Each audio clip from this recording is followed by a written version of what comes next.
أعوذ بالله من الشيطان الرجيم بسم الله الرحمن الرحيم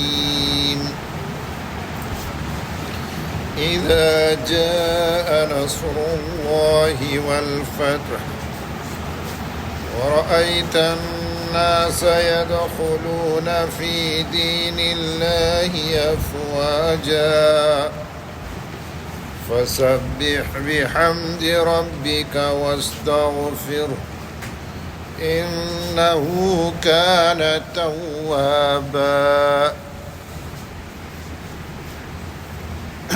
کل فتح مکہ کے بارے میں کچھ تفصیلات آپ کے سامنے پیش کیا گیا کہ کس طرح یہ جو ان آیات میں فتح مکہ کی پیشین گوئی ہے، یہ پیشین گوئی کس طرح پوری ہوئی۔ کل آپ نے سنا کہ 10 سال کے لیے سن 6 ہجری ذوالقعدہ کے مہینے میں ایک ایگریمنٹ سائن ہوتا ہے، لیکن تقریباً 1.5 سال ہی گزرتے ہیں، 22 مہینے، کہ مکے والوں کے طرف سے اس معاہدے کو توڑ دیا جاتا ہے، خلاف ورزی کی جاتی ہے۔ آپ صلی اللہ علیہ وسلم نے ان کے سامنے 3 آپشن رکھے اور کوشش کی کہ یہ معاہدہ باقی رہے، لیکن وہ اس بات کو سننے کے لیے تیار نہیں ہوئے۔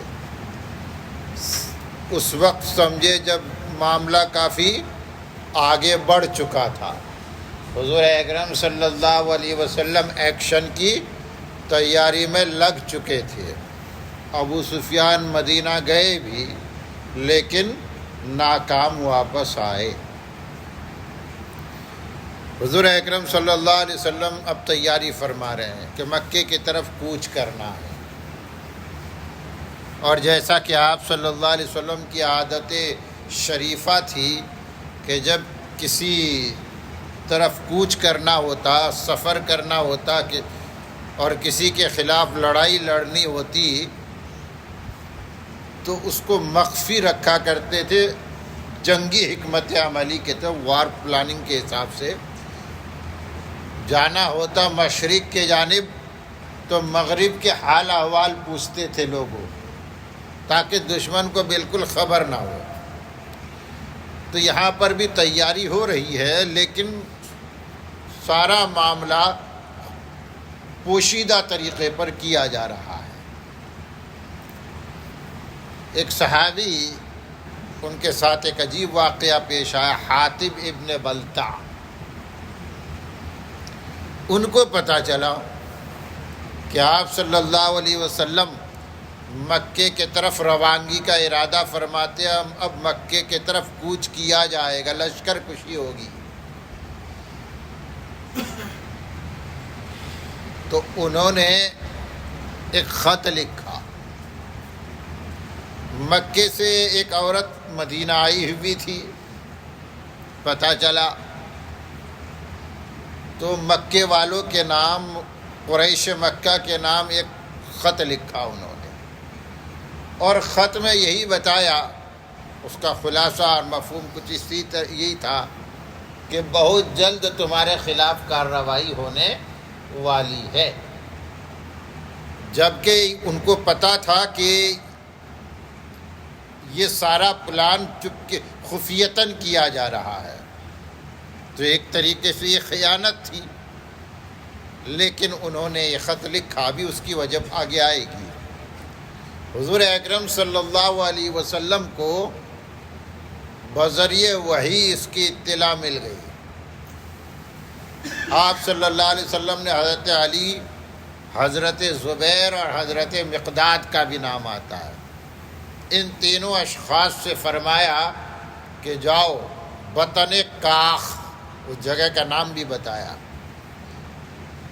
وہاں پر تمہیں ایک عورت ملے گی جو مکے کے طرف جا رہی ہوگی، اس کے پاس ایک خط ہوگا، وہ خط لے کے آؤ۔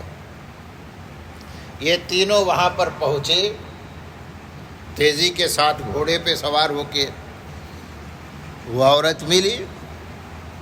اس عورت سے کہا گیا کہ تمہارے پاس جو خط ہے وہ ہمارے حوالے کر دو. عورت کہنے لگی بالکل نہیں، کیا بات کرتے ہو، میرے پاس کوئی خط نہیں ہے. سختی بھی کی لیکن وہ جلدی نرم پڑنے کے لیے تیار نہیں تھی. کہنے لگی اگر تم کو مجھ پر شک ہی ہے تو میرے سامان کی تلاشی لے لو. چنانچہ پورے سامان کی تلاشی لی گئی، کوئی خط نہیں ملا. اب یہ تینوں حضرات ذرا تذبذب میں پڑے، شک میں پڑے کہ اس کے پاس تو کوئی خط نہیں ہے، اور حضور اکرم صلی اللہ علیہ وسلم نے یہ کہہ کر بھیجا ہے کہ اس کے پاس خط ہے.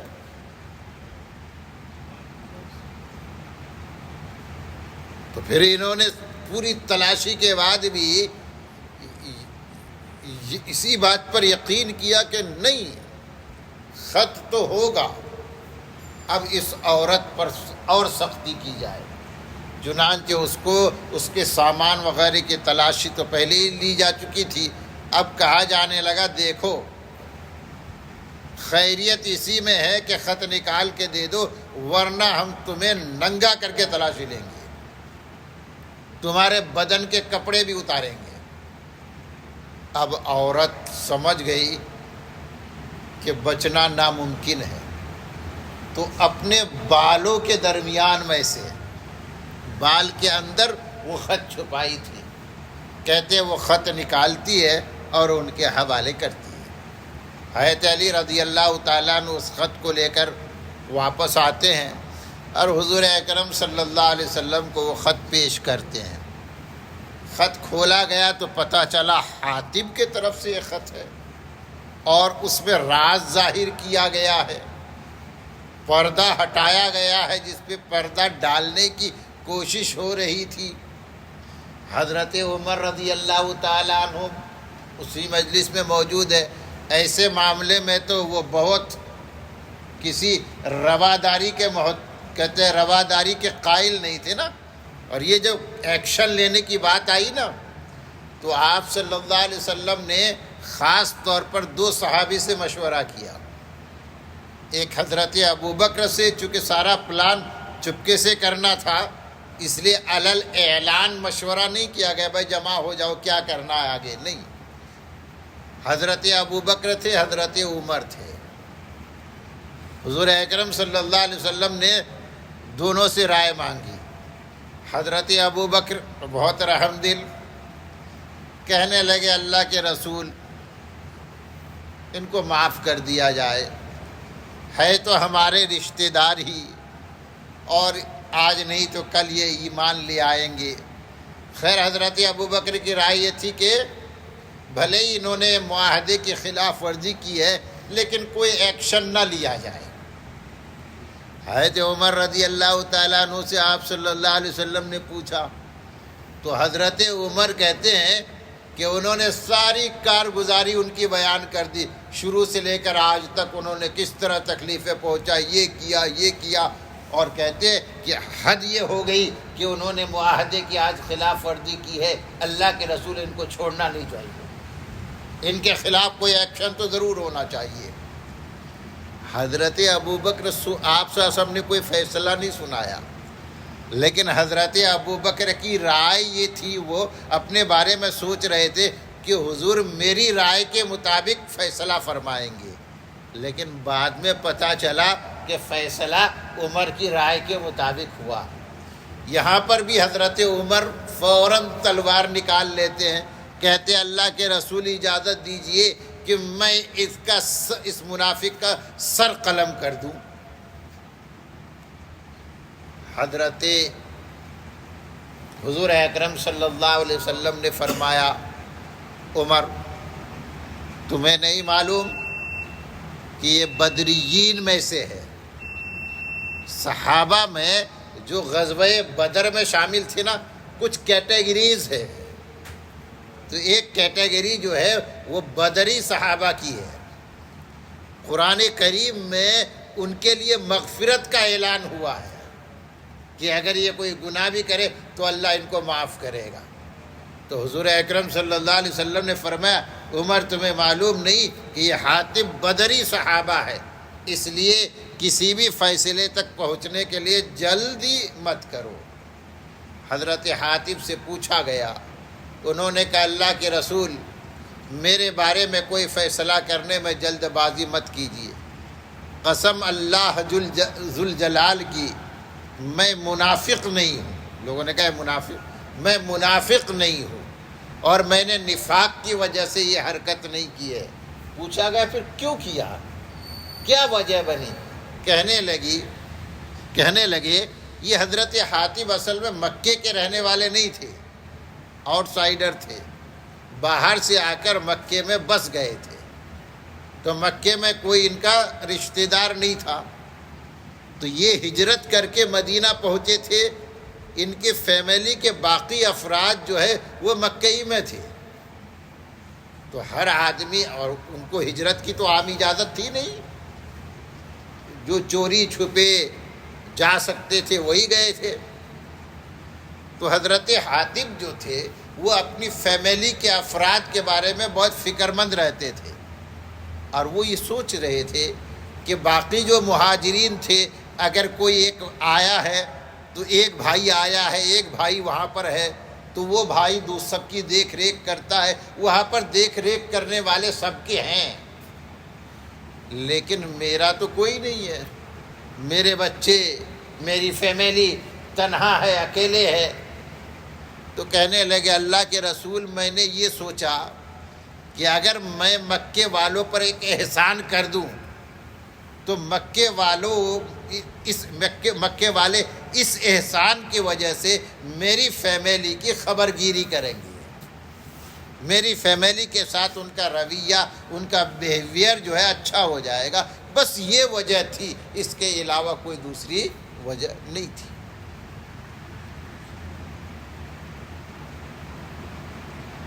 آپ صلی اللہ علیہ وسلم نے خیر ان کی تائید فرمائی، پھر آگے واقعہ بڑھتا ہے۔ اس طرح کہتے 10 رمضان کی تاریخ تھی، نوٹ کیجئے تاریخ کون سی تھی؟ 10 رمضان۔ 10 رمضان روانگی کا دن طے ہوتا ہے۔ مدینے اور مدینے کے آس پاس میں اس وقت تک بہت سے قبیلے مسلمان ہو گئے تھے، تمام جگہ یہ خبر پھیلا دی گئی کہ مکے کی طرف کوچ کرنا ہے۔ تو 2 روایتیں ملتی ہے، ایک میں 10,000 اور دوسرے میں 12,000۔ اتنی بڑی لشکر، اس ظاہر ہے کہ یہ سن 8 ہجری کا واقعہ ہے، اس سے پہلے تمام بڑی جنگیں ہو چکی تھی، کسی میں اتنی بڑی تعداد میں مسلمانوں کا لشکر نہیں تھا۔ 10,000 یا 12,000 کی تعداد میں مسلمان 10 رمضان کو مدینۃ المنورہ سے نکل پڑے۔ چلے جگہ جگہ آپ کو قیام کرنا پڑا۔ مکے والوں کو بہرحال یہ خبر مل گئی تھی، دیر سے ملی لیکن خبر تو ملی، وہ خط بھلے ہی نہیں پہنچا تھا لیکن دوسرے ذرائع تھے۔ آپ صلی اللہ علیہ وسلم، ایک مقام آتا ہے حجافہ، مکہ اور مدینے کے راستے میں، وہاں پڑاؤ کیے ہوئے تھے کہ حضرت عباس پہنچ گئے۔ حضرت عباس کہتے ہیں مسلمان ہو چکے تھے، حاجیوں کو پانی پلانے کی خدمت ان کی تھی، کچھ تو اس وجہ سے اور کچھ عام اجازت نہیں تھی، ہجرت نہیں کر سکے تھے، اور بغیر ہجرت کے ایمان ویلڈ نہیں تھا اس وقت، یہ بات بھی ہے۔ ہجرت کمپلسری پارٹ تھا ایمان کا۔ تو یہ مقام حجفہ میں پہنچے جب ان کو پتہ چلا کہ حضور آ رہے ہیں، اور وہاں جا کر اپنے ایمان کا اعلان فرما دیا۔ آپ صلی اللہ علیہ وسلم تو جانتے ہی تھے کہ چچا کہ دل میں ایمان ہے لیکن ہجرت نہیں کر سکے تھے، اب انہوں نے ایمان کا اعلان کر دیا، ان کا ایمان قبول کر لیا گیا۔ اور قریب پہنچے مر الزہران، ایک خاص پڑاؤ کی جگہ یہ مر الزہران، وہاں بہت سے واقعات پیش آئے، مر الزہران تک پہنچے۔ آپ صلی اللہ علیہ وسلم نے حکم دیا، پتہ چل گیا کہ مکے والے پتہ کرنے کے لیے ان کے لوگ اکا دکا آ رہے ہیں دیکھنے کے لیے، رات کا وقت تھا۔ آپ نے فرمایا جگہ جگہ آگ، ہر کوئی آگ جلائے۔ اب 10,000 چراغ اگر کہیں جلے تو لگے گا نا کہ بہت بڑی تعداد ہے، اور نمبر بھی میٹر کرتا ہے۔ تو مکے میں تو یہ خبر پھیل گئی کہ بہت بڑی تعداد میں یہ لوگ آئے ہیں۔ ابو سفیان، یہ دیکھیے ابو سفیان جن کے بارے میں کافی باتیں کی جاتی ہے، اس وقت تک ایمان نہیں لائے تھے، بلکہ جتنی اسلام مخالف کوششیں ہو رہی تھی ان تمام کوششوں کو لیڈ کرنے والے، فرنٹ سے لیڈ کرنے والے یہ ابو سفیان ابن حرب تھے۔ لیکن اللہ تبارک و تعالیٰ جب ایمان کی توفیق دے دے، ابو سفیان کی ملاقات ہوتی ہے حضرت عباس سے۔ حضرت عباس ان کو کہتے ہیں کہ تم ایمان لے آؤ، تمہارے بچنے کا یہی ایک راستہ ہے، ورنہ تمہاری جان بخشی نہیں ہوگی، جان بچے گی نہیں۔ اب حضور ابو سفیان کہنے لگے کہ تم مجھے حضور تک لے چلو۔ لوگوں کو پتہ چل گیا کہ میں ابو سفیان آیا ہوں تو میرا تو معاملہ ہی ختم کر دیں گے۔ حضرت ابو عباس نے فرمایا کہ میں تمہیں لے چلوں گا۔ چنانچہ حضرت عباس نے اپنے خچر پہ، خچر کا لفظ آتا ہے، خچر سمجھتے نا، اپنے خچر کے پیچھے ابو سفیان، حضرت ابو سفیان کو بٹھایا اور روانہ ہوئے جہاں آپ صلی اللہ علیہ وسلم کا خیمہ لگا ہوا تھا۔ لوگوں کو پتہ نہیں چلا، حضرت عباسی کو لوگ دیکھ رہے تھے پیچھے کون بیٹھا ہے، ہو سکتا ہے کہ اپنے آپ کو چھپا کر بھی بیٹھے ہو، اور حضرت عباس کو تو سب پہچانتے کہ عباس جا رہے ہیں، آپ کے چچا، آپ کے چچا۔ لیکن جب خیمے کے قریب پہنچے تو لوگوں کو انہیں دیکھ لیا کہ یہ تو ابو سفیان ہے۔ لوگ لپکے پکڑنے کے لیے کہ یہ ابو سفیان ہاتھ آیا ہے، اس کو پہلے نمٹاؤ۔ لیکن حضرت عباس تیزی کے ساتھ ان کو لے کر حضور کے خیمے میں پہنچ گئے۔ حضور اکرم صلی اللہ علیہ وسلم نے ان کو ایمان کی دعوت دی، کیونکہ آپ صلی اللہ علیہ وسلم کو سزا دینا یہ تو آپ کا منشا ہی نہیں تھا نا کہ میں کسی کو سزا دوں۔ اگر سزا دینا منشا ہوتا تو آپ تو اسی وقت ابو سفیان کو کہتے کہ اس کو سولی پہ چڑھاؤ، اس کی لاش کو لٹکاؤ عبرت کے لیے۔ آپ نے اس وقت بھی ابو سفیان کو ایمان کی دعوت دی اور بڑے نرالے انداز میں دی۔ حضور اکرم صلی اللہ علیہ وسلم نے فرمایا ابو سفیان، ابھی بھی تمہارے سمجھ میں نہیں آیا کہ اللہ کے سوا کوئی معبود نہیں؟ تو ابو سفیان نے اس وقت جواب دیا، اگر اللہ کے سوا کوئی معبود ہوتا تو آج وہ میرے کام آتا۔ کیا کہا؟ آج میرے کام آتا، یعنی میرے سمجھ میں آ گیا کہ اللہ ایک ہے، معبود ایک ہے۔ پھر آپ نے فرمایا ابو سفیان، کیا تمہارے اب سمجھ میں اب تک نہیں آیا کہ میں اللہ کا رسول ہوں؟ اللہ کا رسول ہوں۔ اس پر ابو سفیان نے کہا کہ ابھی مجھے اس میں تردد ہے۔ صحیح بات تم نے، بعض لوگ کہتے ہیں کہ وہ منافقانہ طور پر ایمان قبول کر لیا تھا، نعوذ باللہ۔ اگر منافقانہ طور پر تو جا کے کلمہ ہی پڑھ لیتے نا۔ جب آپ نے فرمایا کہ کیا تم کو ابھی بھی شک ہے کہ میں اللہ کا رسول ہوں، تو انہوں نے توحید کے بارے میں تو کہہ دیا کوئی شک نہیں ہے، لیکن اس میں فرمایا کہ ابھی مجھے تردد ہے۔ آپ نے موقع دیا، اگر تردد، آپ نے اس کا شک دور کرنے کی کوشش کی، کیا تردد ہے؟ آپ نے گفتگو فرمایا اس سلسلے میں، اور آپ کی گفتگو کے بعد وہ کہتے ہیں کہ میرا تردد، میرا شک، میرا ڈاؤٹ دور ہو گیا۔ اور پھر اسی مجلس میں اخیر میں ابو سفیان نے کلمہ پڑھ لیا، کلمہ پڑھ لیا، اور لوگوں کو بتا دیا گیا کہ ابو سفیان مسلمان ہو چکا ہے۔ اور پھر اللہ کے رسول صلی اللہ علیہ وسلم نے ان کو اتنی عزت دی، اتنی عزت دی کہ اعلان ہوا تھا نا کہ مکے میں جو ہتھیار پھینک دے گا اس کو امن ہے، جو خانہ کعبہ کے اندر داخل ہو جائے گا اس کو امن ہے، جو اپنے گھر کے دروازے بند کر دے گا اس کو امن ہے، اور جو ابو سفیان کے گھر پہنچ جائے گا اس کو بھی امن ہے۔ اور اس طرح پھر یہ قافلہ آگے بڑھا اور مکے تک پہنچا۔ کل انشاءاللہ آگے کا واقعہ۔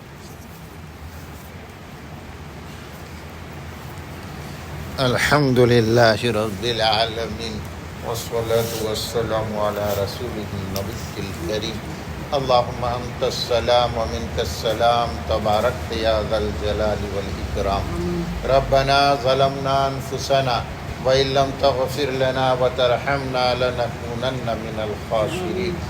یا اللہ ہمارے گناہ معاف فرما دے، یا اللہ ہماری خطائے لغزش معاف فرما دے، یا اللہ ہم تیرے در کے سوا کہاں جائے، یا اللہ ہمارے گناہ تیرے سوا کون معاف کر سکتا ہے؟ لا یغفر ذنوبنا الا انت، یا اللہ ہمارے گناہ تیرے سوا کوئی معاف نہیں کر سکتا۔ یا اللہ اور تجھے تو معاف کرے تو کوئی تجھ سے سوال و جواب نہیں کر سکتا۔ یا اللہ ہمارے گناہ بہت زیادہ ہے پر تیری مغفرت ہمارے گناہوں پر غالب اور بھاری ہے۔ اپنے وسیع مغفرت سے ہم سب کے تمام گناہ معاف فرما دے۔ یا اللہ ہم بہت کمزور ہیں، بے بس ہے، لاچار ہے، پر تیری رحمت کا سہارا مل جائے تو ہم بہت طاقتور ہے۔ یا اللہ اپنی رحمت سے ہمیں قوت عطا فرما، جسمانی قوت بھی عطا فرما، ایمانی قوت بھی عطا فرما، صحت و تندرستی بھی عطا فرما، ہر طرح کی محتاجگی سے محفوظ فرما۔ یا اللہ ایمان کی پختگی عطا فرما، اعمال میں خلوص عطا فرما، مقبولیت والے صفات عطا فرما، محض اپنے فضل و کرم سے ہماری نیکیاں قبول فرما کر اپنی شایان شان بدلہ عطا فرما۔ یا اللہ امت کے حال پہ رحم فرما، ہر فرد امت کی جان، مال، عزت و آبرو کی حفاظت فرما۔ سبحان ربک رب العزت عما یصفون وسلام علی المرسلین والحمد للہ رب